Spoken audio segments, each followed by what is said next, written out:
కానీ ఇక్కడ ఏం జరిగిందంటే ఇతను క్రీజ్ కన్నా చాలా ముందుకు వచ్చి అయితే ఆడే ప్రయత్నం అయితే చేశాడు ఆ బాల్ని అయితే. కానీ ఆ బాల్ అప్పుడు ఆడిన పొజిషన్లో ఉన్నప్పుడు నడుము కన్నా హైట్లో ఉంది. కానీ క్రిజ్లోకి చూసినప్పుడు క్రిజ్లో నుంచి ఉన్నప్పుడు ఆ బ్యాటరు చూస్తే అక్కడికి డిప్ అవుతుంది కాబట్టి అది వేసిందే స్లోవర్ బాల్ కాబట్టి క్యాచ్ కూడా వెళ్ళింది బాల్ అయితే. సేమ్ వేసిన బౌలర్కే క్యాచ్ రావడం చూసాం.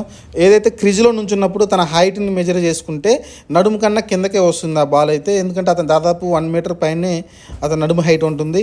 దానికన్నా అసలు 1 మీటర్ లోపే ఆ బాల్ అయితే డిప్ అవుతుంది అక్కడ వికెట్ల దగ్గర అయితే. దాని కారణంగా అయితే అది నో బాల్ కాదని అయితే డిసైడ్ చేశారు థర్డ్ ఎంపైర్. దాన్ని అపోజిట్ చేశారు. మరి రూలే కాబట్టి తర్వాత డూప్లిసిస్ కూడా తర్వాత ఏదైతే మ్యాచ్ అయిపోయిన తర్వాత మాట్లాడినప్పుడు ఆ రూల్స్ ఎవరికైనా రూల్సే కాబట్టి దాన్ని అంగీకరిస్తున్నట్టు చెప్పడం చూసాం. ఇది ఓవరాల్గా. ఇంకా ఆ తర్వాత ఇంకోటి ఏదో నో బాల్ అని చెప్తున్నారు. అది నో బాల్ అయితే కాదు. అది క్లియర్గా చూసుకుంటే అది నో బాల్ అయితే కాదు. అలానే ఒక 6ని 4గా ఇచ్చారని అయితే చెప్తున్నారు. అది